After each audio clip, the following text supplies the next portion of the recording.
Welcome to Thinking Deeper by 6-7.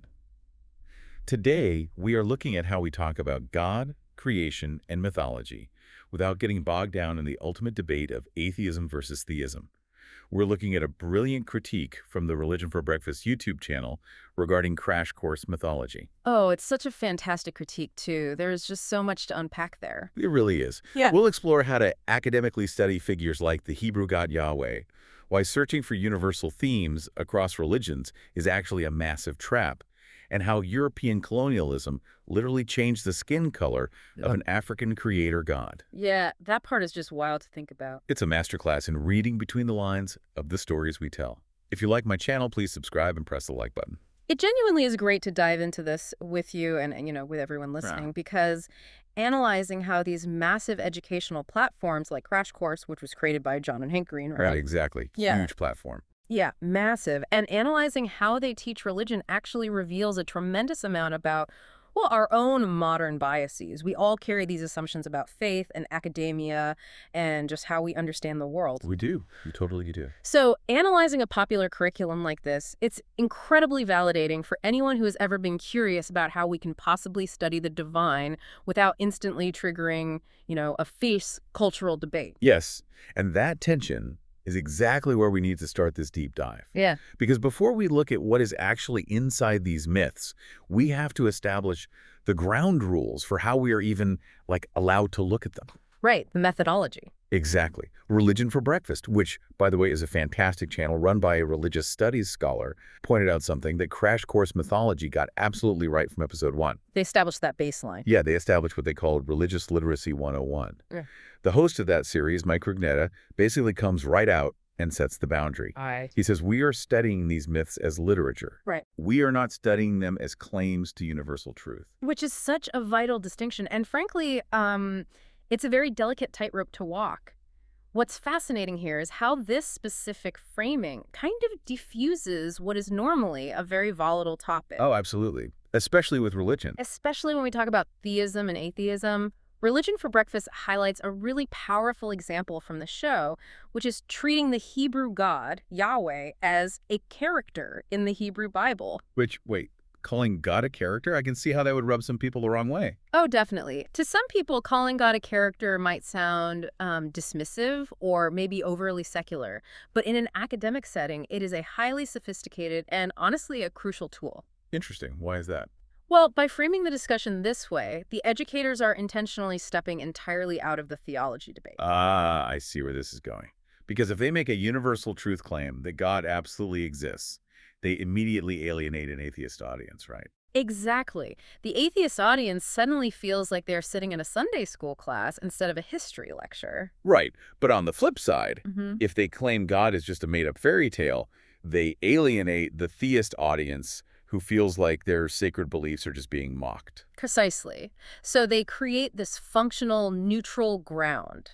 When you analyze Yahweh as a literary character, you are looking at motivations, narrative arcs, textual history. You're looking at the story on the page. You're right. You aren't arguing about whether this entity is listening to your prayers today. You are asking, how is this figure described in this specific chapter of Genesis compared to, say, the book of Job? Okay, let's unpack this, because it's a brilliant way to approach a subject that usually makes people very defensive. It really is. It's kind of like studying the architecture and the acoustics of a massive cathedral. Yeah, that's a great analogy. Yeah, you can walk in and marvel at how it was built.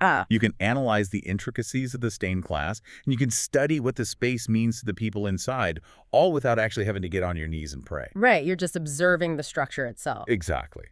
But I do have to wonder, is it difficult for the general public to actually separate their personal stance on God from this purely academic analysis? Because when it comes to belief, we all know people hold their cards incredibly close to their chest. Oh, it is notoriously difficult. The human brain is just wired to categorize information as either true or false. We love our binaries. We do. We want binary answers, especially when dealing with sacred texts where the stakes feel, well, existential. Theists often feel that subjecting their holy texts to literary analysis reduces the divine to mere poetry. Like it's cheapening it somehow. Exactly. And atheists, conversely, sometimes push back against even studying the texts at all, fearing that exploring religious concepts in a classroom is just some back door for religious indoctrination. Right, like a Trojan horse. Exactly. But establishing that boundary, treating the divine figure as a literary character within a specific text, that is really the only way to allow an atheist and a theist to sit at the exact same desk and analyze the same paragraph productively. That makes total sense.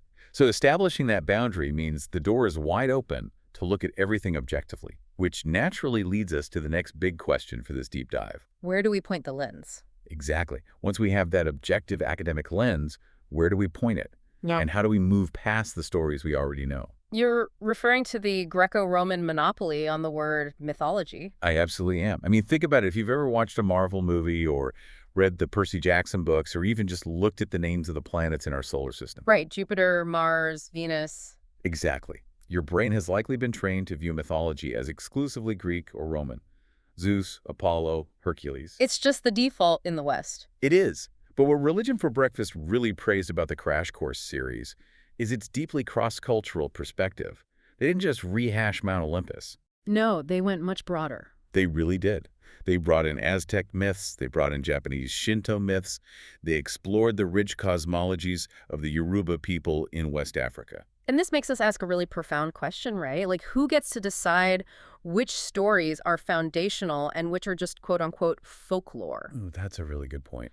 Because for centuries in the West, Greek and Roman myths have been elevated to the sort of classical canon. They were treated as the absolute bedrock of Western civilization. Right, like the pinnacle of ancient thought. Exactly. Meanwhile, the cosmologies of other global cultures were routinely marginalized. They were studied in the context of, like, anthropology or primitive superstitions rather than as sophisticated theological and literary systems. Right, they were treated as curiosities, basically, rather than serious attempts to understand the universe. Precisely. So, breaking that obsession with Western antiquity does something incredibly important for the learner. What does it do? Well, when you place a Japanese Shinto myth, like the story of Izanagi and Izanami creating the islands of Japan, or a Yoruba creation story involving the Orishas shaping the earth. Well, you put them in the same curriculum. Yes, when you put them in the exact same curriculum, using the exact same analytical tools as you do for the Greco-Roman pantheon, you level the playing field. That's huge. It is. You are validating these other cultures' cosmologies on the exact same academic level as Zeus or Apollo. You acknowledge that every human culture has looked up at the stars and engaged in profound, equal meaning-making. It's a wonderful shift in perspective. It tells you, the listener, that the whole world is worthy of your academic time, not just the Mediterranean. Exactly. But this is actually where the critique from Religion for Breakfast takes a sharp turn. Yeah, here comes the tough love. Right. Expanding the map and bringing in all these global stories is great. But how do we organize this massive new influx of information? Because apparently there is a very dangerous temptation to make all these diverse global gods hold hands and look exactly the same. Yes, the temptation to find the universal formula. And this is really where the Crash Course series stumbles. The religious studies critique points out a major flaw here. They say Crash Course took these beautifully diverse global myths and lumped them into outdated, reductive categories. Yeah, they started using these really broad labels. Exactly. Putting wildly different deities into boxes labeled mother goddesses or trickster gods or dying and rising gods. Right, and to understand why this is so problematic, we have to look at the history of why educators do this in the first place. Where does it come from? Well, this categorizing approach relies heavily on a movement of literature scholars from the mid-20th century, most famously Joseph Campbell. Oh, the hero's journey guy. Yes, exactly. Joseph Campbell and his concept of the monomyth, or Houston Smith's work on the world's religions, their goal was deeply appealing on an emotional level. How so? They believed that if you strip away the local details, all of humanity is basically telling the exact same story. They wanted to find these grand, universal themes shared across all time and all cultures. I mean, I can completely understand the appeal of that. It feels good to think that deep down, beneath all the different languages and clothing, humanity shares a single unified spiritual DNA. It does feel good. It's a very comforting thought. But in the academic field of religious studies, as scholar Russell McCutcheon points out, this universalizing approach is heavily criticized. And for good reason, right? Yes, for very good reason. Because it forces rich, complex, and often contradictory diversity into a blender to create a smooth, simple narrative. You end up completely erasing the very things that make the cultures unique. Okay, I have to play devil's advocate here for a second, though. Go for it. I understand not wanting to erase diversity, but isn't the experience of death or the experience of motherhood a fundamentally universal human thing? Well, biologically, sure. Right. We all are born from mothers, and biology dictates that we all eventually die. So why is it such a bad thing to find similarities in how ancient cultures wrote about those inevitable experiences? Doesn't that just prove our shared humanity? It's a very fair point, and honestly, it perfectly illustrates why the archetype approach is still so popular today. But let's look at the powerful rebuttals the source material provides here. Okay, let's hear them. The rebuttals focus on the difference between biological reality and cultural meaning. Yes, the biological act of birth is universal, but the meaning attached to that biology is relentlessly culturally contextual. Give me an example of how that plays out in the myths. Okay, let's take the mother goddess archetype. If you apply that label to an ancient Aztec deity, you are dealing with a society that had highly specific, culturally ingrained views on blood, sacrifice, and cosmic duty. Right, Aztec culture was very intense in that regard. Extremely. In Aztec culture, a woman who died in childbirth was often afforded the exact same glorious afterlife as a warrior who died on the battlefield. Oh, wow. Really? Yes, she wasn't just a nurturer, she was a cosmic combatant capturing a spirit.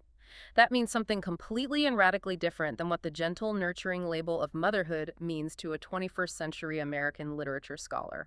Okay, that actually makes total sense. The biological label mother is technically the same, but the actual job description, the societal weight of the role, is entirely different. Exactly. You can't just put them in the same box. And we see the exact same problem with the concept of death. How so? Well, try lumping gods from the Indian subcontinent and ancient Near East cultures into a single bucket called dying and rising gods. I'm guessing they don't fit very well. Not at all. The concept of death in ancient India involves complex cycles of reincarnation, karma, escaping the wheel of suffering. Death is a transition in a massive, endless cycle. Right. But compare that to ancient Mesopotamia, where the afterlife was frequently viewed as a shadowy, singular, deeply depressing underworld where everyone just eats dust, regardless of how they lived. So if we just label them both gods of the dead, we are completely stripping away the actual theology. It's like taking 3 different operating systems, say iOS, Windows, and Linux, and shoving them into the same plastic laptop case. And then telling a student, see, they all have screens and keyboards, so they are exactly the same. That is an excellent analogy, yes. You're completely ignoring the fundamentally different code running beneath the surface. Perfectly said. Finding those forced similarities usually tells us much more about the modern scholar who is creating the categories than it does about the ancient cultures themselves. It's a modern desire for neatness imposed on an ancient reality of beautiful, messy diversity. Which brings us to the most intense part of this critique. Because if you ignore that cultural context just to make a neat archetype, you don't just lose the nuance of the story. No, the stakes are much higher than that. You actually risk erasing historical trauma. You erase political reality. This is perhaps the most critical takeaway from this entire deep dive. Myths do not exist in a vacuum, completely immune to the world around them. And the source brings up an almost jaw-dropping example of this. Religion for Breakfast references a review by another religious studies YouTuber, Lays Farah. Right. She brought up a brilliant point. She did. She points to a specific segment where Crash Course discusses the creation myth of the Bashongo or Bantu people in Central Africa. In this myth, there is a creator deity named Bumba who vomits up the sun, the moon, and the animals to create the world. But here is the massive reveal. This is the part that just stops you in your tracks. Yeah.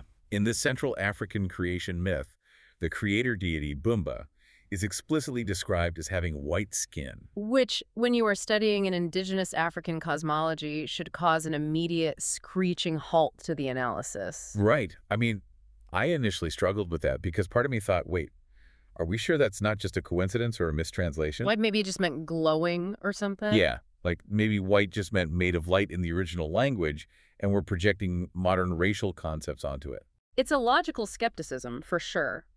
But the historical evidence points in a much darker direction. And this is exactly where the difference between studying myth as abstract literature and studying it as living history becomes undeniably clear. Because Crash Course relied on a specific textbook for this, right? Yes. They relied on a textbook called The World of Myth. And that very textbook notes that this detail about Bumba's white skin strongly suggests this is a late iteration of the myth. Meaning it's not super ancient.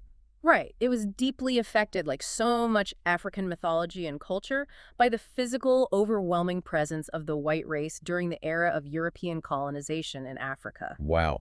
So this wasn't some ancient prehistoric detail. This was a story being developed or heavily modified while the Bashongo people were literally living under European colonial rule. Yes. And think about the mechanics of how that happens. When a colonized people are subjugated by an invading force that possesses terrifying new technologies, weapons, and systems of control, they have to make sense of that new, brutal reality. You have to process it somehow. Exactly. Sometimes missionaries actively force changes to local folklore to align with European imagery.